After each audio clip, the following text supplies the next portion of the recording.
Com Hugo Van der Ding e Tiago Ribeiro. Cá estamos nós a progredir na nossa semana. Bem-vindo, Guinho. Não, estás zangão.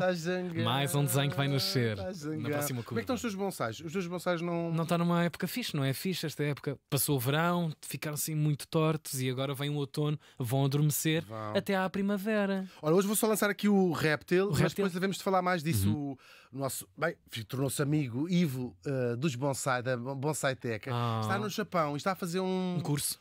Sim, ou seja, está lá a passar uns meses e está a fazer um diário gráfico. Ai, essa adoro. fascínio dos que são o mundo dos bonsais. E devemos de partilhar aqui a página dele e falar disso. Claro. Para se poder acompanhar esse trabalho tão querido que é os bonsais. Os bonsais E para vocês terem alguma coisa que se agarra na vida, não é? Sim, sem ser o comando de casa, de televisão. Sim, aquelas porcarias. coisas. E depois os programas todas fechadas numa casa. Como se vocês já não passassem o tempo todo ou fechados numa casa ou fechados numa mina. Estão-se a ver a si próprios, portanto. Exatamente. Esse espelho dessas coisas fizeste e disseste e não sei o quê. Nós vamos elevar hoje um bocadinho aqui o nosso mundo. Dá-nos... O que é que há de ser? O que é que vamos chamar hoje? Troll.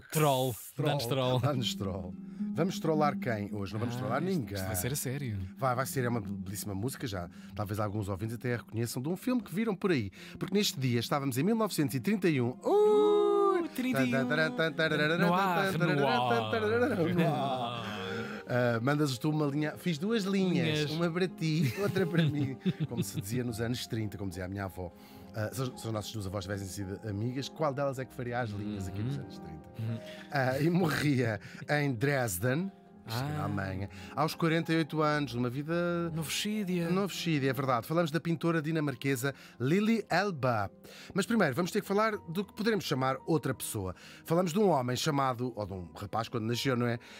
Einar Wegener, que nasceu em 1882 numa pequena cidade lá dos fiordes da Dinamarca. Pronto. A Dinamarca tem... Tu também adoras a única isto. coisa boa que Nascem eles sempre uma pocilga e a coisa vai correr melhor. Já Só que isto são as pocilgas com gelo, que as vossas pocilgas é mais à base de lama. É verdade. O bom dos países nórdicos é mesmo quando a coisa é um bocadinho um cenário de miséria. É sempre assim... Tudo lindo, em branco. Plácido, não é? Tudo É tudo em filmes do Bergman. A pessoa aparece... eles são sempre chateados nos filmes do Bergman, mas pronto, vão à rua, aquilo tudo em brancos. Uma xícara de café, aquela paisagem, está tudo ótimo sempre. E eu nem sei o que é que me aconteceu.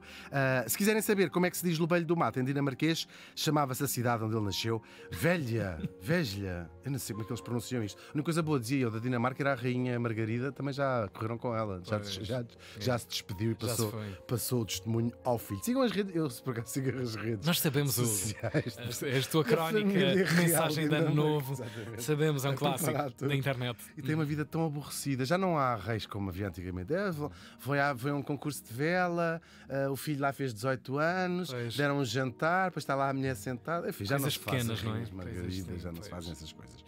Bem, vamos centrar-nos no nosso Einar. Ele era muito talentoso e foi estudar para Copenhaga, que é, quem não sabe, a capital da Dinamarca, para a Real Academia de Belas Artes. E é lá que ele vai conhecer outra pintora, muito jovem, Gerda Gottlieb. Eles vão se apaixonar, vão se casar em 1904, eles eram ainda os dois bastante novos.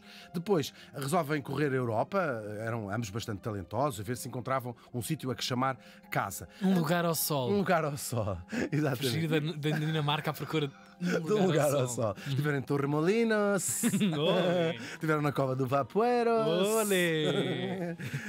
E pronto, andavam assim à procura. Tiveram algum sucesso, é verdade, como pintores. Eles eram de estilos bastante diferentes. O Einar dava-lhe mais nas paisagens, é tudo mais à base das paisagens, das naturezas mortas, um peru olhar para uma maçã. Sim. Tu és também mais esse género. Sou um bocadinho. A minha alma é uma natureza morta. É uma natureza por dentro. É uma natureza morta por dentro. Já a Gerda dava-lhe mais nos retratos, pintava retratos às pessoas. Não, eram os dois muito talentosos naquela onda da Belle Époque, também assim tudo uma coisa muito maravilhoso. Muito é verdade. Muito giro, aquela imagética, muito interessante mesmo. Até que certo dia, uma das modelos da tal Gerda, que vinha, ela desenhava à vista, vá com modelos vivos, por acaso desse sabe quem era, uma atriz e tudo mais, era suposto vir pousar para ela, mas não apareceu. Eu disse, olha, eu infelizmente vou ter que abandonar, tenho uma consulta às 5 e lá foi ela a vida dela. E ela até disse que grande Gerda. Grande Gerda, como é que estou aqui à espera desta pessoa. Ai, que grande Gerda nos aconteceu. E foram à praia, de facto. Ela convence o marido, o nosso Ainar, a substituir a modelo. E eles lá assim, bem, talvez ainda mais ou menos, não sei se uma brincadeira, mas convenceu. Ele lá se maquilhou com as coisas dela, pôs umas roupas dela e nesse dia podemos dizer que o Ainar começou a morrer e no seu lugar nasceu uma outra pessoa, uma mulher a que ele chamou Lily Elba. E é ela própria, Lily, que descreve na sua autobiografia que nesse momento foi uma espécie de nascimento, nem um renascimento, um nascimento. E no fundo, a aceitação daquilo que estava lá desde sempre na sua natureza. O casamento vai se transformar, claro, numa amizade. É possível que não tenha sido fácil, não foi com certeza fácil, bem, nem para uma nem para outra, mas para a Gerda, que no fundo era o marido dela, não é? Mas de uma pessoa que ela amava perdidamente e que percebeu que a sua felicidade estava, que no fundo tinha outra pessoa viva dentro, outra identidade dentro de si, claro.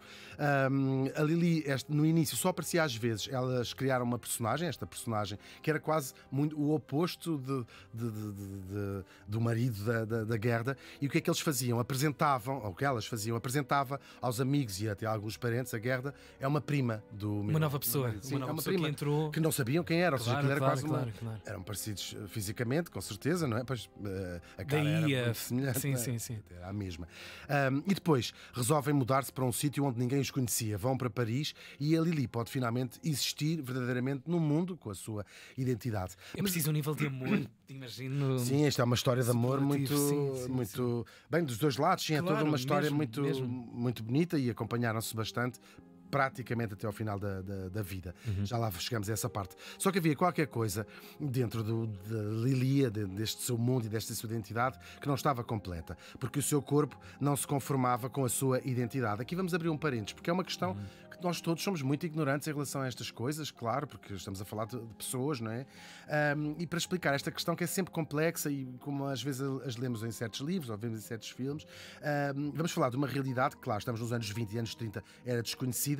É aquilo que numa linguagem popular se costumava chamar operações de mudança de sexo ou cirurgias de mudança de sexo, cujo nome científico é a cirurgia de redesignação sexual e hoje mais comumente aceite, cirurgia de afirmação de sexo. E é preciso explicar, porque há muita confusão, claro, e falta de informação, que é um procedimento que faz parte da vida de muitas pessoas trans, mas não todas, não é um objetivo de todas essas pessoas. Criou-se a ideia de que a cirurgia é como se fosse uma fronteira que separa as pessoas trans das pessoas cis. Cis é como se chamam as pessoas que se identificam com o sexo biológico com que nasceram. Sim, mas não é verdade, ou seja, não há não se passa a ser uma pessoa trans ou um homem ou uma mulher trans com a força da cirurgia. Há pessoas que não pretendem fazê-la e isso não afeta em nada a sua identidade. Ficamos com esta ideia. E também lembrar, claro, que nós não estamos aqui a falar de teorias nem de ideologias, estamos a falar da vida de pessoas que existem e que têm direito, como todas as outras, a ser tratadas com respeito e dignidade. Vamos voltar à nossa história.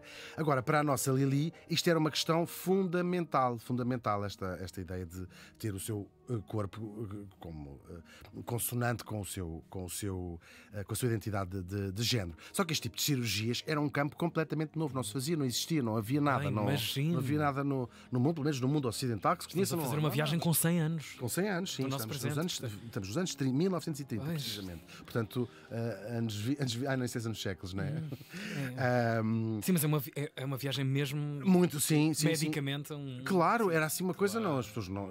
Porque é uma coisa ainda hoje complexa e não se sabe, era muito desconhecido para a medicina. Só que este desespero vão fazer com que a Lily chegasse a contemplar e planear mesmo por fim à vida. Tipo, não quero viver assim. Até que eu ouvi falar de 2 médicos alemães que estavam a estudar precisamente este assunto e lá foram elas para Berlim para a Lily Elba ser consultada primeiro pelo médico Magnus Hirschfeld e depois por Kurt Warnekroos, 2 pioneiros nesta matéria. Eles fizeram exames logo iniciais e a Lily foi classificada, à falta de melhor palavra, como intersexo, pois parece que que tinha na sua biologia rudimentos de órgãos reprodutivos femininos.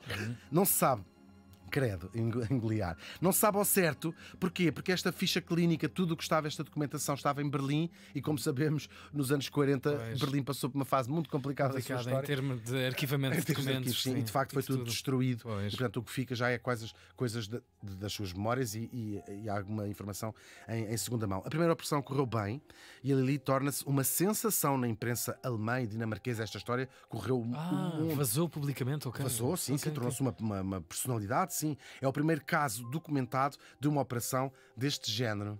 Perceberam? Uma operação Giro. Uma operação deste género. Entendi. Muito bem. Entendi. Mas é engraçado, porque é muito engraçado. E este nome, há coisas que parece que andam para trás e para a frente. A imprensa muito facilmente aceitou começar a usar este nome e o género feminino para a Lili Elba.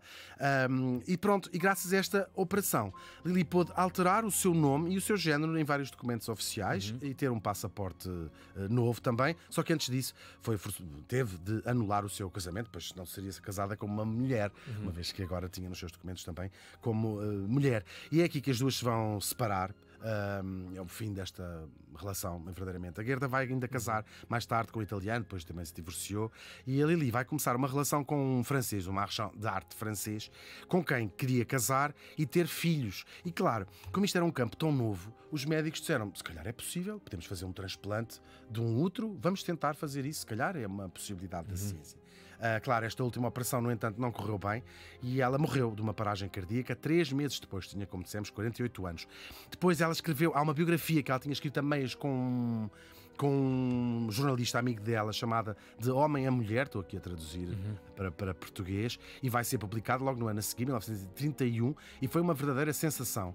E foi, sobretudo, abrir a porta a que estas questões começassem a ser faladas e vir à luz. Como eu disse, ela é a primeira mulher que se tem registros de ter feito esta operação e até a mudar o seu género e o seu nome e tudo mais. E terá sido também um momento seguramente de epifania para tantas pessoas como ela, que começaram até se calhar a pôr uma realidade e uma possibilidade dentro das suas cabeças. Concreta, claro. Claro que sim. Mas é uma história sobretudo conhecida para nós com o filme A Rapariga Dinamarquesa, que eu acho que toda a gente que viu. É um filme viu absoluto. Claro sim, que é sim. esta história. Mostra umas partes, como todos os filmes, escolhe os seus os ângulos, partes, claro, e não se explora tanto todas estas questões, mas é de facto o que nos trouxe esta história para a nossa cultura, vá. Tantos anos depois de ter vivido a nossa morte de hoje, a sociedade, agora refletindo aqui um bocadinho disto, nós todos, como um todo, é verdade, continuamos com preconceitos enormes em relação às pessoas trans. Acho que todos somos um bocadinho culpados disso, nem que seja por ignorância, claro. Que não perceber estas questões, estes nomes, estas coisas todas, claro. Mas talvez seja também pela nossa dificuldade em aceitar o mundo, a vida e os seres humanos nas suas complexas diferenças. Somos todos muito diferentes e todos muito especiais, claro. Do que nós não nos podemos esquecer é que a dificuldade em aceitar de uns é, no fim, claro, o sofrimento dos outros. A Lili Elba morreu faz hoje 93 anos.